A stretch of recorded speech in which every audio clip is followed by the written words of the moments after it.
It's Friday night in the A, and you know what that means. Kelly Price and Tori McElhaney coming at you on Rise Up Tonight, presented by AT&T. Atlanta, doesn't it feel good to be back in the win column? And doesn't it feel good to not panic? Let's take a bunch of deep breaths. There we go. You know, what's the saying that it's never as good or as bad as what it seems? That's kind of how I feel about it these days. No need to panic, guys. And after scoring just one touchdown in London and just one in the first half on Sunday, the Falcons went on to put 14 points in the fourth quarter this Sunday, including a converted 2-point conversion and a pair of Younghoe Koo kicks, including his 7th career game winner. Let's huddle up about it, y'all. Let's huddle up with Kelly and Tori on the world of Falcons football. We talked last week about how the defense has really been carrying the team on its back so far this season, and that continued against Houston. They held the Texans to 4 of 13 on third down, 4 field goals instead of touchdowns in the red zone. In fact, through these first 5 games, Atlanta ranks 5th in the league in third down percentage and red zone success rate. This win doesn't happen without that, and this defense really just kind of has that clutch gene, doesn't it? No, it really has felt that way. This defense feels like the heart and soul of this team, and look, I know the flashy stats aren't there for this unit right now. Jesse Bates III is the only player on this defense who has a turnover to his name, and the unit has only sacked an opposing quarterback 5 times through 5 games. If there are areas for this defense to improve, it's there, but that's kind of being a little nitpicky, because let's think about it this way. This Falcons defense has been as dominant as they've been without top takeaways or sack numbers. If those stats increase, the whole league better look out. You call it nitpicky, but you've also said you wanted to see one of those last week in your hot I did take. say So that. You know what, Falcons defense, time to get that for Tori. All right, Tori, let's talk about the other side of the ball on Sunday. We saw some more creativity from Arthur Smith. I think they were more balanced, and I think both of those things were really a product of having more success on early downs to kind of open up that playbook in ways we haven't seen so far this season. So my question is, are we having fun watching this offense now? You know what was fun? That second drive of the afternoon on Sunday. It had everything: a trick play, big catches, dynamic runs, and those elusive touchdowns the Falcons have struggled to acquire through the previous 2 games. If you haven't yet, I actually recommend you go and watch Arthur Smith's Mic'd Up from Sunday's game on AtlantaFalcons.com, because after that drive, he went up to Desmond Ridder specifically and said, that looked like us. That drive was exactly what we've been saying for weeks. This offense not only wants to be, but can be. Right. Can't talk about the offense without talking about number 9. You mentioned him there. I know these guys always say they don't pay attention to the outside noise, blah, blah, blah, but Desmond Ridder was under pressure after last week's performance. He knew it, we all knew it, and he bounced back, something we keep seeing from him when his back is really against the wall. No, you're exactly right. And Arthur Smith said he knew on the Wednesday before the game on Sunday that Desmond Ridder was going to have one of his best games yet, and he did. I know, and he did exactly that. A 300 passing yard day, spreading the ball out to 11 different receivers, 2 touchdowns. If the Falcons don't end 2 drives and fumbles, maybe that stat line is even better. Something we have known about Desmond Ridder for years is that he comes alive in the critical moments. When it came to Sunday's game, that was critical for his future as QB1, and he stepped up. So let's see if he can do that again. Should be fun to watch if he does. All right, it's starting to feel like October around here, right? Hoodie weather in full effect in the A, and that means the fashion game is stepping up to a new level for our Falcons. We're walking and presented by Wells Fargo. First up, Lorenzo Carter, who brilliantly captioned this picture, khakis, on Instagram, a la Jake from State Farm. I think he saw Tori and I's fall fits last week, the shades of brown last Friday. We're also rocking it again tonight. And he was like, you know what, it's time for my own beige moment. Yeah, is it bad that I love that Instagram caption as much, if not more, than I love what's going on with this fit? Because I absolutely do. Meanwhile, Cordero Patterson holding on to every last ounce of the summer vibes, or maybe he just didn't get to wear this wonderful Technicolor rainbow set for those games when he was injured. Welcome back to the field and to the Fitz game, sir. What's more impressive than the sheer amount of colors we've got represented here is the fact that he wore shorts when it was 50 degrees on that Sunday morning. That's commitment to the fit. You know, I appreciate and respect that. Next up, Jeff Okudah checking all the boxes for Tori and I's favorite fit. He's got green on. It's a coordinated matching set. It's groovy. It looks comfy.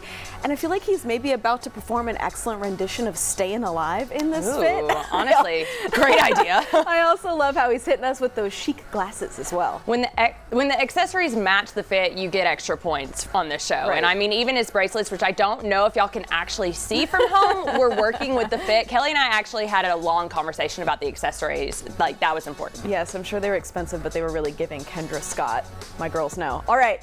Finally, the Rook making it back on walking in with us tonight. Matthew Bergeron leaning into the Dirty Bird vibe. You know we love a starter jacket, but to match it head to toe, excellent work, my guy. In the game face, hard to believe he's actually a really nice Canadian guy when you start seeing that across the line of scrimmage. So nice. My favorite thing about Matthew Bergeron's fits week in and week out is he always seems to find a way to tie in Falcons merch. Always.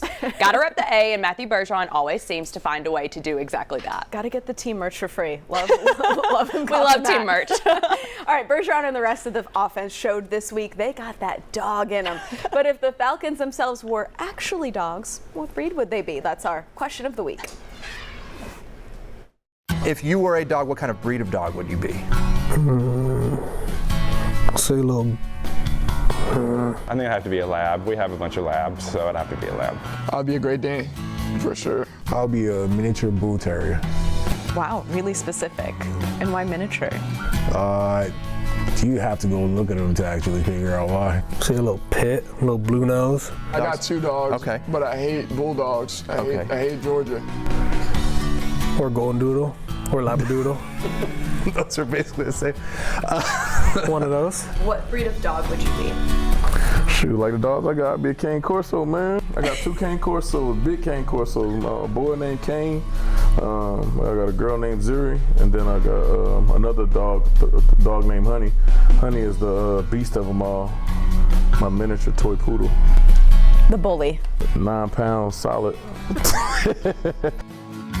Always the tiny dogs that are the bully. Also, everyone, I want you to know, Tori just threw her teleprompter commander in the air when she heard that Desmond Ridder hates the Bulldogs. I have such a anger that just like a visceral reaction. It was my whole little rat just like flew away because I was just so angry about this.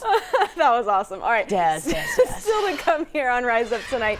This celebrity chef has fed Atlanta's finest. He's got Lil Baby, 2 Chainz, Kendrick Lamar, Tyler Perry, Cardi B, Idris Elba, some Atlanta Falcons on his roster. Chef Ball joins us in the nest later in the show. And as the Falcons are building momentum on the field, they're also building some lasting impacts for the community. More on that is coming up next on Rise Up Tonight. Rise Up Tonight is presented by AT&T and brought to you by the Georgia Lottery. Today could be the day. The Home Depot, how doers get more done. Mercedes-Benz, the best or nothing. And Truist, when you start with care, you get a different kind of bang. It's time to Rise Up Atlanta.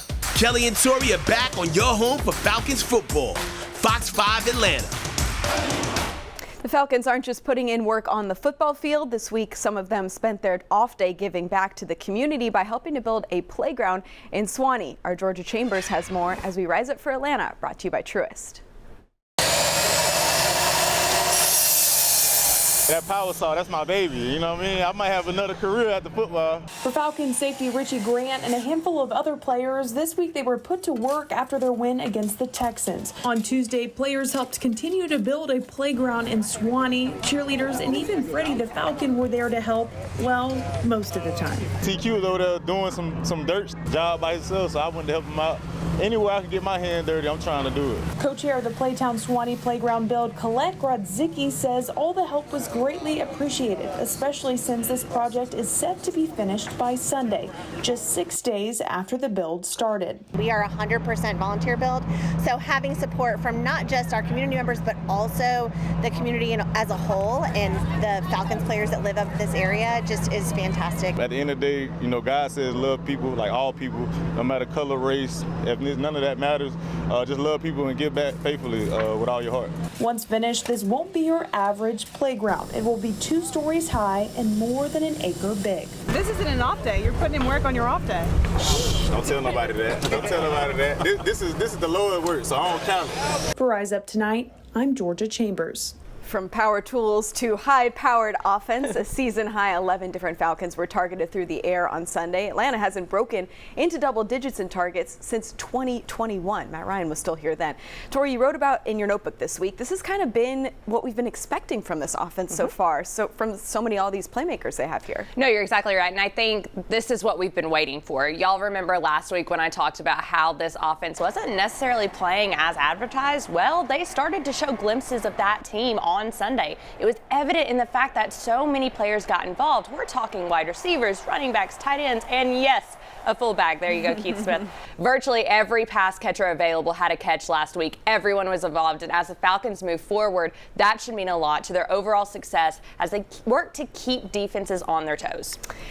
And now you add Van Jefferson to the mix. Should be an interesting one this week. All right, the Falcons are 3-0 for the first time since the Georgia Dome days. I'd act surprised, except that's exactly what I predicted right here a week ago. Wow. What else are we going to manifest this week? Tori and I have hot takes still to come. And celebrity chef turned restaurant owner and operator Chef Ball joins us in the nest coming up next. It's almost game time, Falcons fans. When the Falcons sack the opposing QB at home, you'll score a BOGO free Big Zack snack meal the day after the game. Valid online only at Atlanta area stores. Welcome back to Rise Up Tonight. Let's head in the nest with Kelly, Tori, and this week's special guest, brought to you by Mercedes-Benz. In the nest here with Brian Williams, a.k.a. Chef Ball, your private chef to the stars. I mean, here are the names. Lil Baby, 2 Chainz, Kendrick Lamar, Tyler Perry, Idris Elba, Cardi B, some Atlanta Falcons on your roster. I know you've got the full setup going on here with the Falcons. Yeah. What is your favorite Falcons memory? I got to start there. My favorite Falcons memory? Yeah. I would say it would have to be, when I was young and, they had the whole Dirty Bird thing going around. Everybody was dancing. It was just like the whole city was really into it back when I was coming up. And I would have to say it would be the most recent Super Bowl. Of course, I enjoyed that. And, we didn't come out on top. I'm from Atlanta, so I got to ride with my city. I love that you talk about the Dirty Bird and that 1998 team because I just recently met Jamal Anderson for the first time, and it was like the embodiment of kind of everything that was that season. We kind of talked about it, how that season in and of itself kind of captivated the city. Is that kind of what it felt in the moment? Yep. We was in school, the teachers had a Dirty Bird contest, like even the schools had a Falcons Day.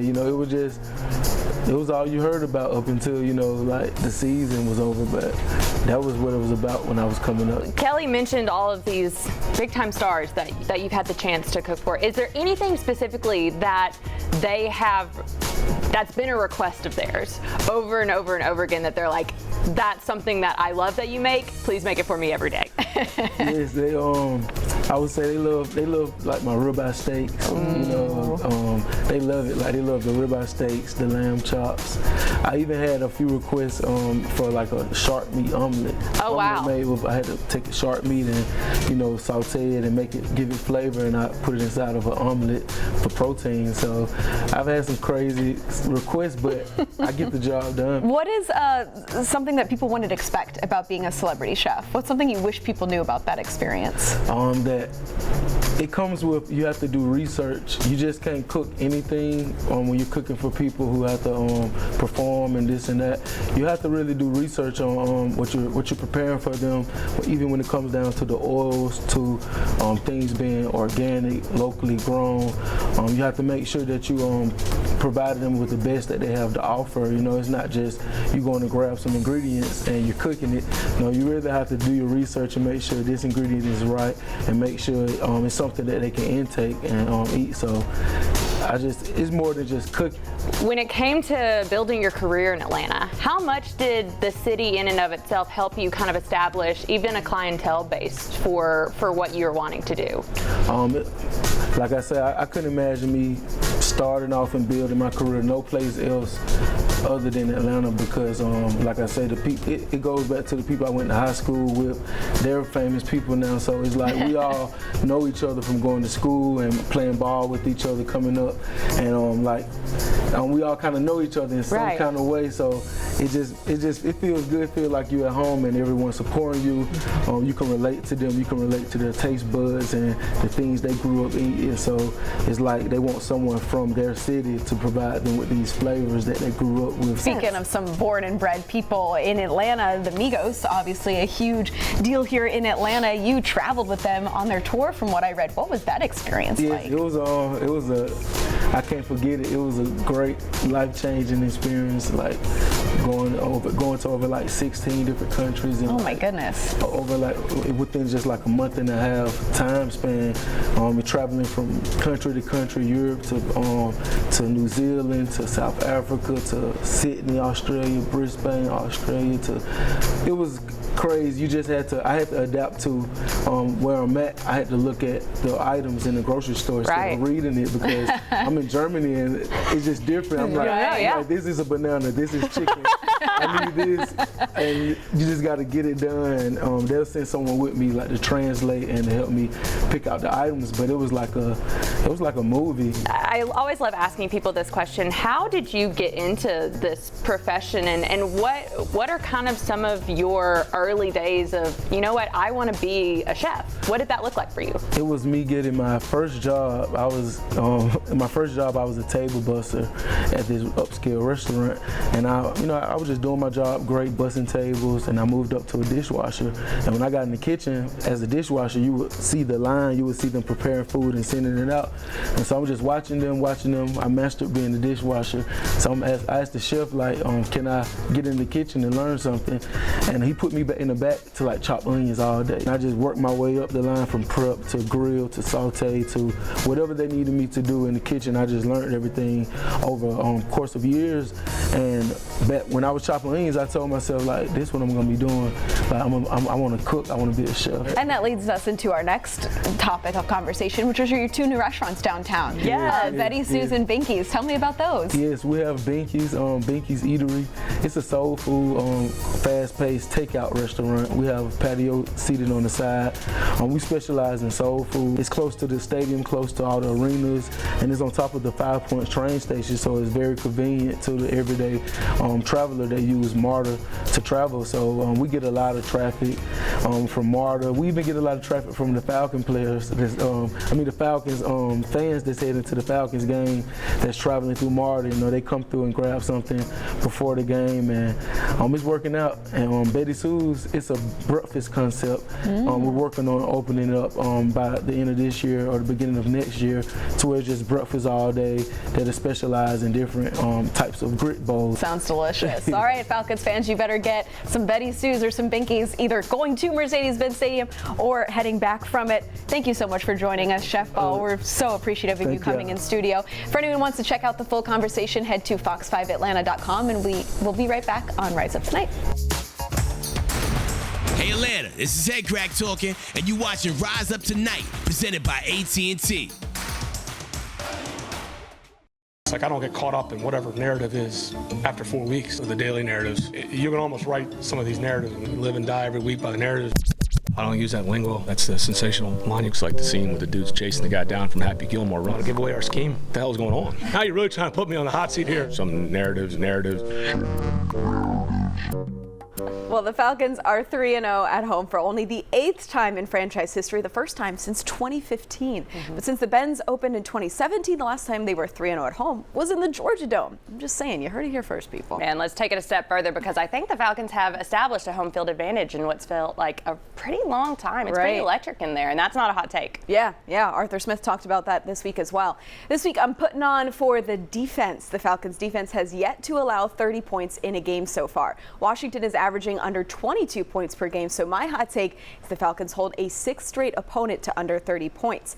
And just because I'm feeling a little spicy, I'm going to add a little more sub-hot take in here. I think they also get home on the quarterback this week. I know Falcons fans wanted to see more sacks, but it was clear C.J. Stroud was under pressure and off his game. Only a matter of time till it takes Sam Howell down as well. I love it. Now, my hot take, I don't think what we saw from Desmond Ridder in the Falcons pass game, what they did against the Texans last week, was a fluke. I actually think they have an opportunity to put up big numbers against the Commanders this weekend. I think if Desmond Ridder and the playmakers, it's really possible, especially after seeing what Justin Fields did against this Washington defense last week.